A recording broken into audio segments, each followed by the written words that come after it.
नहीं रहे पूर्व प्रधानमंत्री आदरणीय मनमोहन सिंह जी, जिन्होंने 26 दिसंबर 2024 को दिल्ली एम्स में आखिरी सांस ली। यह जानकारी हमको रॉबर्ट वाड्रा ने एक पोस्ट के माध्यम से साझा की। प्यारे साथियों, मैं आपको बताऊं, 26 सितंबर 1932 को आदरणीय मनमोहन सिंह जी का जन्म पंजाब प्रांत में हुआ था, जो कि वर्तमान में पाकिस्तान में पड़ता है।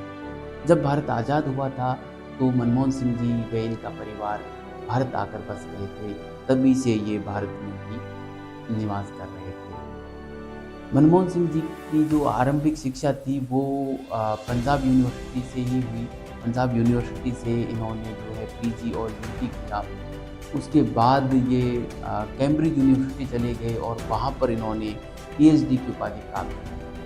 उसके बाद ये ऑक्सफोर्ड यूनिवर्सिटी भी गए और ऑक्सफोर्ड यूनिवर्सिटी से एफिलेटेड एक कॉलेज है न्यूफील्ड कॉलेज, वहाँ से इन्होंने डी.फिल भी किया।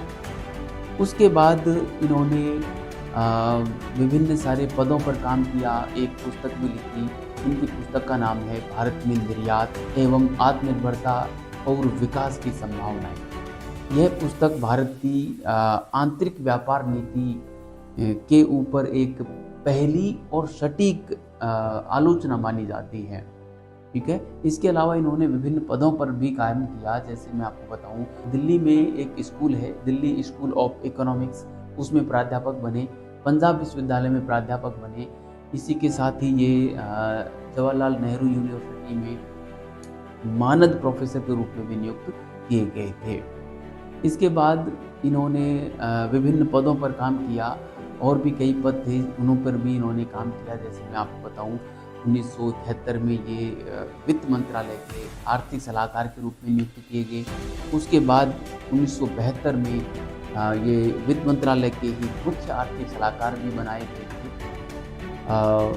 1982 से और 1985 के बीच आरबीआई के ये अध्यक्ष भी रहे। 1985 में जब राजीव गांधी जी प्रधानमंत्री थे, उस समय इनको योजना आयोग का उपाध्यक्ष भी बनाया गया था। इसके बाद मैं बताऊं, 1990 में प्रधानमंत्री के आर्थिक सलाहकार भी बनाए गए।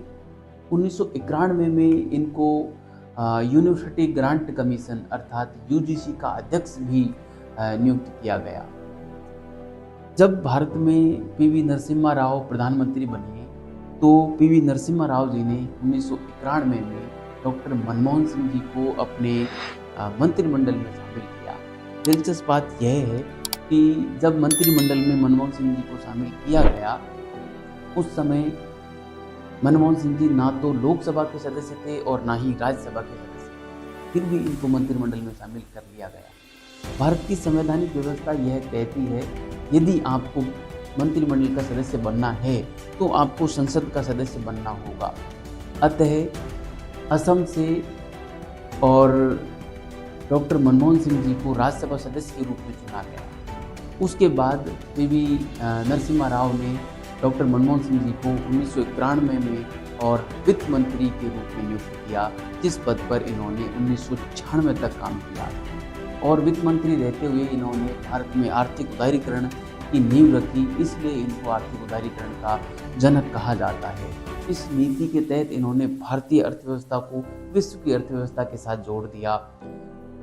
मैं बताऊं आपको, इस नीति की उस समय में कड़ी आलोचना की गई और पीवी नरसिम्हा राव को विपक्ष की आलोचना का शिकार भी होना पड़ा, मगर पीवी नरसिम्हा राव ने डॉक्टर मनमोहन सिंह जी पर पूरा विश्वास बनाए रखा और इनके ऊपर भरोसा जताए रखा के अंदर ही।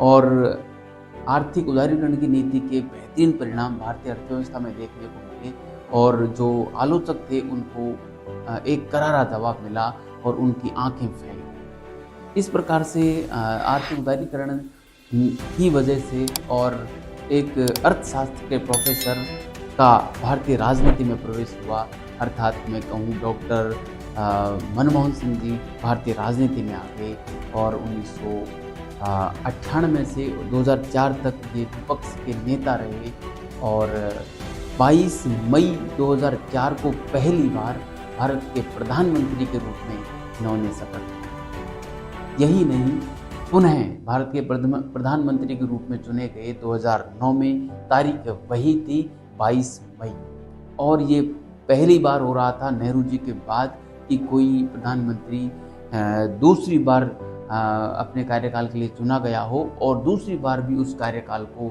भली भांति उन्होंने पूरा किया हो। तो ये था प्यारे साथियों डॉक्टर मनमोहन सिंह के जीवन का ये राजनीतिक इतिहास और कुछ शैक्षणिक इतिहास मैंने आपको बताया। इसके अलावा इनको कई पुरस्कार भी मिले थे, जिनका भी मैं यहाँ पे बता सकता हूँ। जैसे भारत का दूसरा सर्वोच्च पुरस्कार पद्म विभूषण इनको 1987 में मिला। इसके अलावा इनको एशिया मनी अवार्ड मिला। इसके अलावा इनको जो है यूरो मनी अवार्ड भी मिला। स्मिथ अवार्ड भी इनको, एडम स्मिथ पुरस्कार भी इनको कैम्ब्रिज यूनिवर्सिटी के द्वारा दिया गया। साथ ही इनको राइट अवार्ड भी कैम्ब्रिज यूनिवर्सिटी ने दिया था। ठीक है, इसके अलावा इन्होंने जो अंतर्राष्ट्रीय मुद्रा कोष है उसके लिए भी काम किया, एशियाई विकास बैंक के लिए भी काम किया। तो ये था प्यारे साथियों डॉक्टर मनमोहन सिंह जी का एक ब्रीफ में परिचय जो मैंने आपको करवाया। कैसा लगा वीडियो? इंफॉर्मेटिव लगा हो तो प्लीज़ वीडियो को लाइक करना, चैनल को सब्सक्राइब करना और शेयर करना, कमेंट करना। धन्यवाद।